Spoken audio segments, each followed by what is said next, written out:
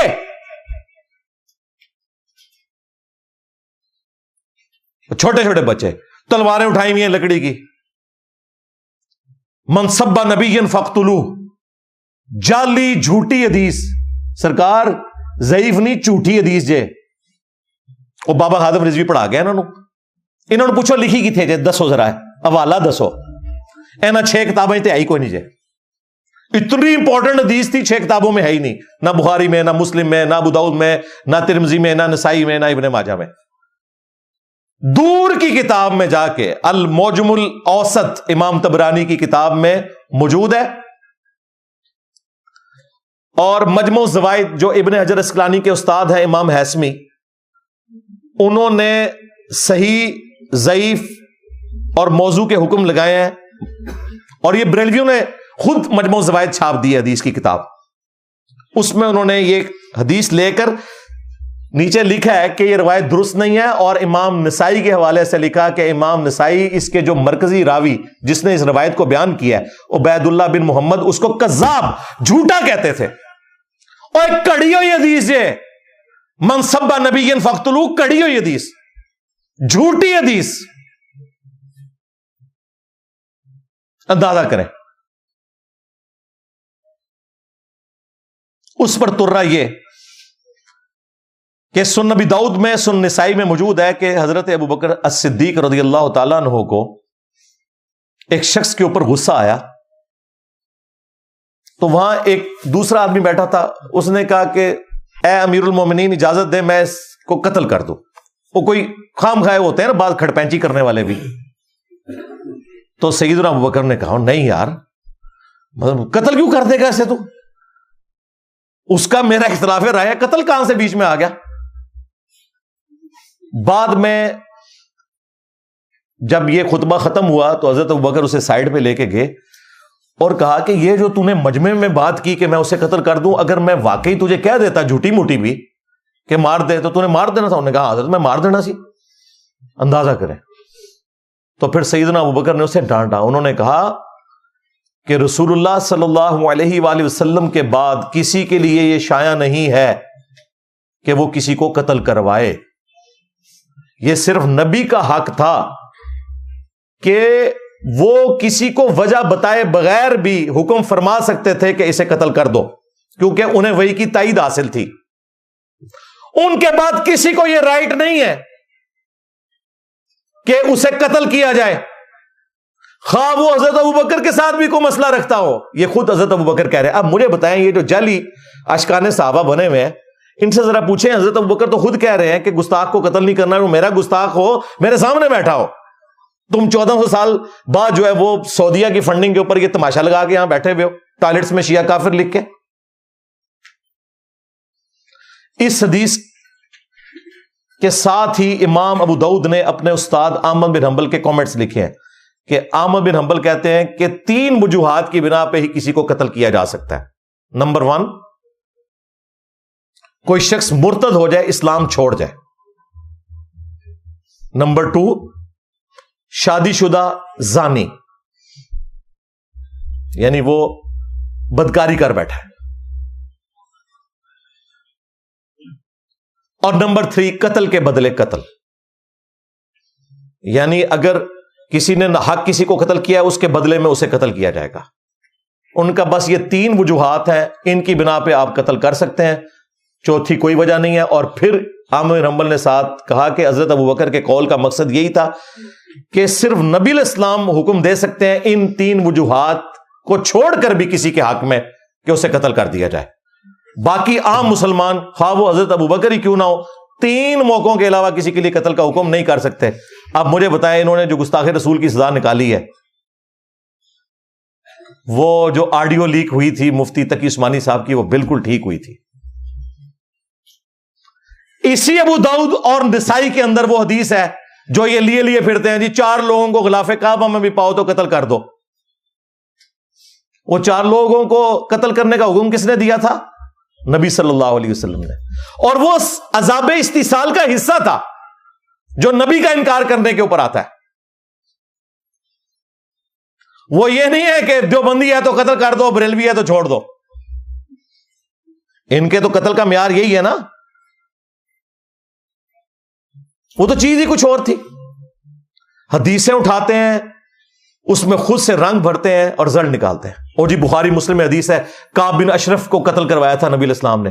جی کعب بن اشرف وہ یہودی تھا جو مسلسل مسلمانوں کے ساتھ ظلم کر رہا تھا, اور مسلمانوں کی اور یہودیوں کی ایک کولڈ وار جاری تھی, اس میں ان کے سرغنہ کو نبی علیہ السلام نے قتل کروایا. نہیں, وہ گستاخ رسول تھا, اور گستاخ رسول تو سارے یہودی تھے.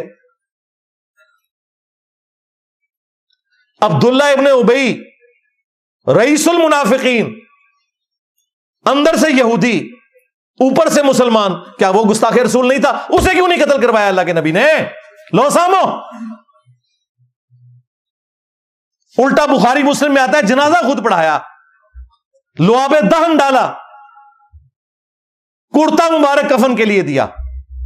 پھر اللہ تعالیٰ نے آیات نازل کی. اللہ تعالیٰ پہلے بھی کر سکتا تھا کہ آپ ان کے لیے 70 دفعہ بھی مغفرت کریں, ہم ان کی توبہ قبول نہیں کریں گے. آندہ آپ نے کسی منافق کی قبر پہ کھڑے نہیں ہونا, نہ اس کے لیے دعا کرنی ہے. لیکن نبی علیہ السلام کی زندگی میں اس کی تکلیف کی وجہ سے تمام صحابہ کو پتہ چل گیا تھا یہ منافق ہے. بخاری میں آتا ہے حضرت عمر نے کئی دفعہ اجازت مانگی کہ یا رسول اللہ اجازت دیں, اس کا گلا کاٹ دوں میں. آپ نے فرمایا چھوڑ دو, لوگ کہیں گے یہ اپنے ساتھیوں کو قتل کرواتا ہے. اس سے بڑا تو کوئی گستاخ رسول نہیں تھا نا. تو دقت نظر سے چیزوں کو دیکھا جاتا ہے بھائی, اس طرح نہیں ہوتا. بخاری مسلم دونوں میں موجود ہے, ایک بدری صحابی تھا ابن ابی بلتا, اس نے نبی علیہ السلام کی مخبری کر دی, مشرکین عرب کو بتایا کہ عنقریب نبی علیہ السلام مکے پر چڑھائی کرنے والے ہیں, تو یہ جو میں نے حضور کا راز لیک کیا ہے نا, اس کے بدلے میں تم نے میری جو وہاں پہ جائیداد ہے, ایسٹس ہیں, ان کو نقصان نہیں پہنچانا. اللہ تعالیٰ نے وحی کے ذریعے بتا دیا. نبی علیہ السلام نے مولا علی کو بھیجا اور کہا کہ فلاں قافلے میں ایک عورت ہے, اس کے پاس وہ خط موجود ہے, وہ اہل مکہ تک نہیں پہنچنا چاہیے. مولا علی پیچھے پہنچ گئے, اس عورت کو پکڑ لیا, تلاشی دلوائی گئی, خط نہیں نکل رہا. سیدنا علی نے کہا کہ مجھے تیرے کپڑے بھی اتروانے پڑے نا, اترواؤں گا, تیرے پاس وہ خط ہے, کیونکہ جس شخص نے مجھے تیری طرف بھیجا ہے نہ وہ جھوٹا ہے اور نہ وہ ہستی جھوٹی ہے جس نے اسے خبر دی ہے, یعنی اللہ اور اس کا رسول جھوٹا نہیں ہو سکتے. پھر اس نے اپنا جوڑا کھولا, اس میں سے وہ خط نکالا. اب وہ خط نبی علیہ السلام کی بارگاہ میں پہنچا. بخاری مسلم کے الفاظ ہیں, حضرت عمر نے کہا یا رسول اللہ اجازت دیں, اس کا گلا کاٹ دوں میں. جس نے نبی کے ساتھ غداری کی, بالکل صحیح فیصلہ کیا حضرت عمر نے. لیکن حضرت عمر کا تعلق ٹی ایل پی سے نہیں تھا, اجازت لی.